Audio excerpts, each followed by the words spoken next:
In this 18th lesson on the pentatonic minor scale, we're in the third melody, and we're now going to have you learning measures 7 and 8. And then you're going to add them on to the first 6 measures. So let's get right to it. All right, so here you are with measures 7 and 8. And you'll notice measure 7. Does it look a little familiar? Well, it should, because in effect, what you're doing is playing the same thing you played up here at 8. You're just playing it down here in the first position in the primary. So you were in nested when you played that. Now we're going to play the same lick in primary. Now remember, at the end of the 6th measure, you had the setup, just like at the end of measure 2 and the end of measure 3, right? So now we're going to essentially play the lick right there. So what you're doing is first finger at 3 on 4th string, third finger at 5 on the same string, first finger at 3 on the 3rd string, third finger at 5, same string, first finger at 3 on the 2nd string, 4th finger at 6 on the 2nd string, first finger at 3 on the 1st string, 4th finger at 6, and then back to 3, all on the 1st string. Now, just a reminder, when you do play this as a hammer-on, when you do that pull-off, you're just making one pick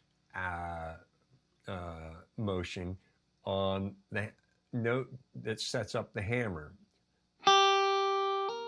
and then you pull off. You only pick once, so all 3 notes are one pick stroke, like that, just as a reminder, okay?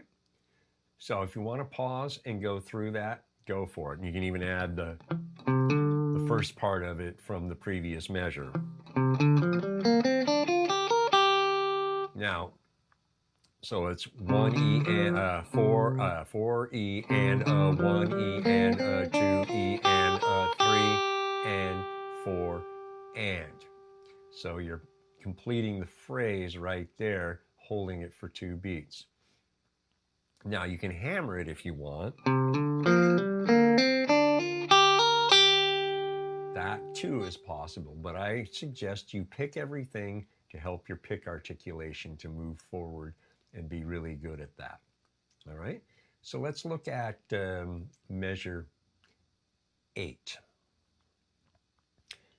You're going to start with your 4th finger on the 6th fret of the 1st string, first finger at 3 on the 1st string. Then you're going to move over to 6 on the 2nd string with your 4th finger, first finger at 3 on the 2nd string.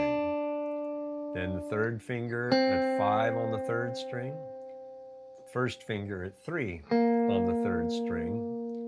Now you're going to back up to 6 on the 2nd string with your 4th finger, first finger at 3 on the 2nd string, 3rd finger at 5 on the 3rd string, first finger at 3 on the same string, 3rd finger at 5 on the 4th string, first finger at 3 on the 4th string.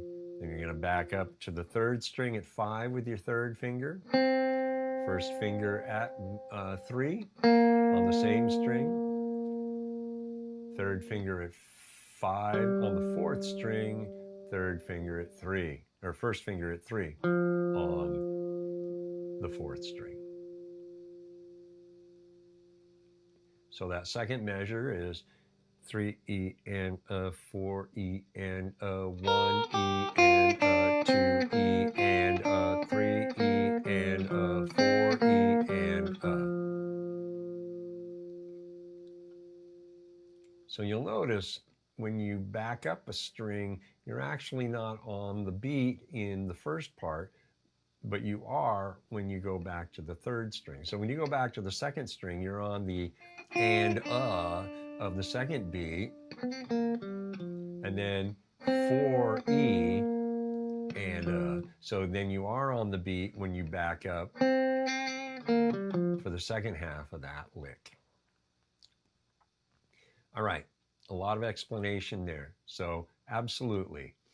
Pause the video, rewind, walk through the explanations and the demonstration, and definitely work this out. A little more involved here, especially this bit. That's going to take a little getting used to, going backwards a little bit, right? So get those down. If you want, put them to a metronome, because you're going to need to do that anyway. And then when you're ready to continue, we'll keep going. Okay, once again, you have the written material. So I'm just going to play through all 8 measures now, because you now are going to add measures 7 and 8 to the previous 6 measures.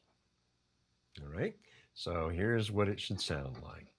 3 and 4 and 1 and 2 and 3 and 4 and 1 and 2 and 3 and 4 E and a 1 E and a 2 E and a 3 and 4 and a 1 E and a 2 E and a 3 and 4 and 1 and 2 and 3 and 4 and 1 and 2 and 3 and 4 and a 1 E and a 2 E and a 3 and 4 and 1 E and a 2 E and a 3 E and a 4 E and a. Okay? So there you go. Now, you can play the ascending licks with the hammers and pulls, but first do them playing everything, articulate everything, pick every note, in other words. This will benefit you in the long run. So pause the video, go through this, really nail it down. And then when you're ready to continue, press play and we'll keep going. All right, 8 measures down, 2 more to go. Make sure, again, as before, you get all 8 of these measures flowing smooth and even, and make it work well with the metronome. So bring that metronome in. Never neglect using the metronome. It's one of the greatest tools to help you learn proper timekeeping skills, so that when you're not playing with the metronome, when you're playing, just practicing on your own or playing with other musicians, you'll have a handle on what good timekeeping skills are really all about.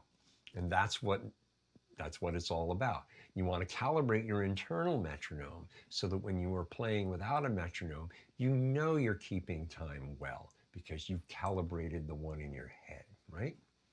Okay, so when you're ready for the next lesson, it'll be there, as will I. See you then.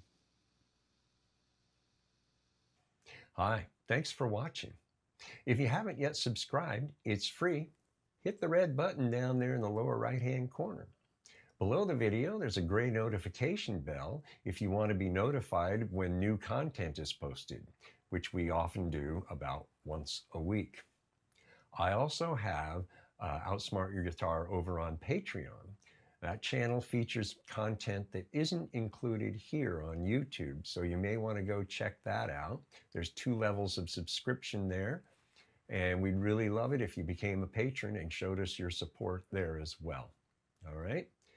Thanks so much for watching, and thanks for your time. We'll see you soon.